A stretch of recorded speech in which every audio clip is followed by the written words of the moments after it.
Hola, buen día. Soy María de Lourdes Reséndiz Campos y junto con mi compañero Enrique Sotelo Macedo expondremos este videoclip desarrollado por el Dr. Thomas B. Schorner, director del Instituto de Ética Empresarial de la Universidad de St. Gallen, Suiza, en el cual se expone el tema de la responsabilidad social empresarial. Despidos masivos y a su vez rentabilidad excesiva, salarios gerenciales, escasez de recursos naturales y catástrofes climáticas inminentes, publicidad moralmente cuestionable, trabajo infantil, estafas corporativas, crisis financiera. Estos son solamente algunos ejemplos que escuchamos bajo conceptos como sostenibilidad, ética empresarial o responsabilidad empresarial.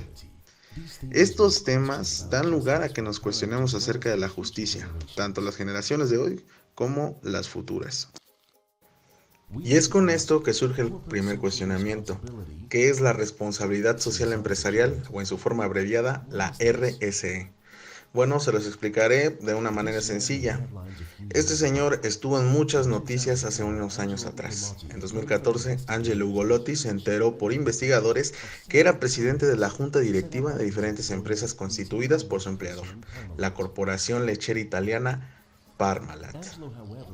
Angelo, sin embargo, ni siquiera había escuchado de esas compañías. En Parmalat, él era únicamente el responsable de la central telefónica. ¿Pueden imaginarse cómo continúa la historia? Claro, fraude corporativo al extremo, empresas fantasmas, fraudes contables, chantajes, cuentas bancarias en las Islas Caimán, etcétera, etcétera. Una tarea importante de la responsabilidad social empresarial consiste en evitar este tipo y otro tipo de prácticas moralmente reprobables, las cuales debilitan a la sociedad y dañan a las empresas y a sus trabajadores. Más y más empresas están conscientes de que deben de trabajar bajo moral en sus negocios, aunque hasta hoy no hayan logrado implementar del todo la responsabilidad social empresarial. Medidas preventivas como gestión de riesgos, enfocados comúnmente para evitar riesgos financieros y daño a la imagen empresarial, ya que a nadie le gusta que la prensa comente mal de uno, ¿no es cierto? Por esta razón, definen las empresas reglas contundentes denominadas de cumplimiento y de sistemas de gestión de valor. Por ejemplo, uno puede aceptar la botella de vino del proveedor, pero debe de rechazar un viaje para jugar golf en Hawái. Sin embargo, la gestión de cumplimiento y riesgos conforman solamente un aspecto bajo el cual se puede entender lo que es la responsabilidad social empresarial en forma correcta. En primer lugar, no sirve únicamente para prevenir malas prácticas como corrupción o fraude. En segundo lugar, este enfoque sistemático no cuestiona las actividades de la empresa ni el negocio como tal. Más bien, la gestión de cumplimiento podría ser un mecanismo más eficiente de control para organizaciones delictivas. La segunda pregunta y de mayor desafío es ¿cómo las empresas pueden contribuir a una mejor sociedad con buenas prácticas de negocio? Es muy fácil, dicen las empresas, creamos fundaciones o donamos un montón de dinero y así contribuimos al bienestar. Equivocado, definitivamente no es malo y podría ayudar, pero no es un cambio sistemático. Lo importante es que la RCE se basa en cómo las empresas generan utilidades y no cómo las gastan. La RCE no debe ser simplemente un centro de reparación del capitalismo, sino de demanda de un cambio sistemático en una economía del mercado. En parte, se requiere de nuevos roles para los actores principales. Las empresas deben tener un moral, pero al mismo tiempo deben ser actores económicos. Lo que se requiere y lo que es relevante es en perspectiva integral más fuerte en base a un sistema con valores deontológicos, que están relacionados con el giro del negocio empresarial. Esto significa que se debe tomar en cuenta criterios sociales y ecológicos, por ejemplo, en el trato que se da a los empleados, en la organización de procesos de producción y en la manera en que son vendidos los productos y servicios, las prácticas de negocio como los proveedores, mejor conocida como cadena de suministro. Por cierto, gerentes virtuosos o empleados del mes no son suficientes. Necesitamos empleados íntegros en todos los niveles de la empresa, pero también necesitamos estructuras organizacionales y reglas claras. Inclusive basarnos en un código de conducta es poco previsor, porque en casos extremos significa actuar en conformidad con reglas impuestas. Lo que se construye a lo contrario la reflexión ética denominado acerca de lo bueno y de lo malo. En otras palabras, RCB es direccional y se refiere dentro del individuo como la estructura organizacional. En la ética del negocio se habla de la ética individual y de la ética institucional. Con esto surge un nuevo cuestionamiento. ¿Todo esto no es irrealista? ¿No debería el Estado hacer más para promover una sociedad justa y buena? Exacto, es irrealista y justamente por eso este tipo de preguntas son importantes. Especialistas en ética de negocios no solo se preguntan cómo es el mundo, sino también cómo debería de ser o cómo suele ser. Por último, queremos proponer hacia dónde debería de llevarnos este viaje y al mismo tiempo queremos hacer unas sugerencias prácticas de cómo embarcarnos en este viaje. Por un lado, hablan de preguntas de justificación y por el otro, de implementación, preferentemente en este orden. El Estado, particularmente a través de políticas y leyes, puede contribuir a la implementación de responsabilidad social empresarial, pero solamente dentro de un rango limitado. Si observamos la sociedad desde la perspectiva de un águila, detectamos diferentes sistemas sociales, sistema económico, político, judicial, por ejemplo.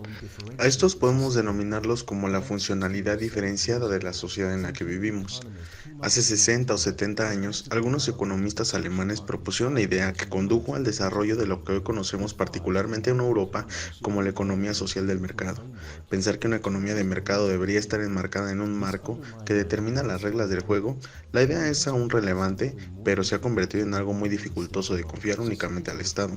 La diferenciación social ha progresado debido a que la mayoría de los sistemas se han internacionalizado.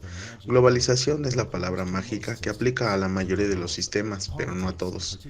Políticas y particularmente leyes quedan vinculadas a las delimitaciones de un país, mientras la economía, por encima de todo, está altamente internacionalizada y globalizada. Esto dificulta una regulación efectiva. Por lo tanto, no se trata ahora únicamente de las reglas clásicas de juego, sino también de las movidas de los jugadores, de las corporaciones, en un mundo que cambió y que sigue cambiando. Más allá de políticas y leyes, la sociedad civil, particularmente las organizaciones no gubernamentales, han ganado influencia muy grande en la economía, ambas como perros guardianes y socios de negocios. En la sociedad del siglo XXI encontramos construcciones nuevas, pero bastante extrañas e híbridas, bajo el nombre de leyes suaves. Estas son una compilación de compromisos individuales para estar en conformidad con ciertos estándares sociales y ecológicos, como los acuerdos industriales, colectivos o el Pacto Mundial de las Naciones Unidas. Entonces se supone que las empresas deben trabajar de forma responsable y ¿está sucediendo realmente algo? No existe una respuesta contundente a esta pregunta. Los cínicos afirman que la RCE es como el sexo entre adolescentes. Todos dicen hacerlo, pero muy pocos lo hacen en realidad. Y aquellos que en realidad lo hacen bastante mal. La verdad presenta, por supuesto, distintos matices. En el área de responsabilidad empresarial existe también el bueno, el malo y el feo. Más y más empresas ya afrontan la RCE y ya toman los primeros pasos hacia prácticas de negocio responsable. Definitivamente podemos observar distintos esfuerzos, aunque aún se trata de un sector pequeño y delicado. Y por supuesto existen aún aquellos que distorsionan la RCE utilizando como un instrumento de publicidad con la petición única de un lavado verde o un lavado azul. Y desafortunadamente existen empresas que no les importan responderse preguntas acerca de la RCE y que inclusive pisotean la justicia. Y ahora para saber que todo nos quedó claro, pues hagamos un resumen. Primero, la RSE representa responsabilidad social empresarial. Segundo, RCE se basa en la pregunta de buenos negocios para una buena sociedad hoy y mañana. Tercero, la responsabilidad social empresarial no es caridad. Se trata de cómo las empresas generan sus utilidades y no de cómo las gastan. Cuarto, se necesitan empleados con integridad y una estructura organizacional apropiada para ejecutar la RCE. Se trata tanto de ética individual como de ética institucional. Quinto, las políticas siguen desempeñando un papel importante, pero es un mundo globalizado. Los efectos de la regulación pueden ser limitados y a consecuencia de eso. Sexto, las empresas desempeñan un papel de creciente importancia. Séptimo, leyes suaves. Se han convertido en nuevos mecanismos gubernamentales que se fundamentan en compromisos empresariales. Finalmente, octavo, es necesario apoyar esta evolución en forma profesional, pero en enfoque crítico para hacerla prevalecer. Ya irán surgiendo investigaciones sobre la responsabilidad social empresarial y será muy interesante observar ese desenvolvimiento. No es claro aún si una sociedad buena y justa puede ser creada con la ayuda de las empresas, pero sabemos que no puede ser creada sin ellas.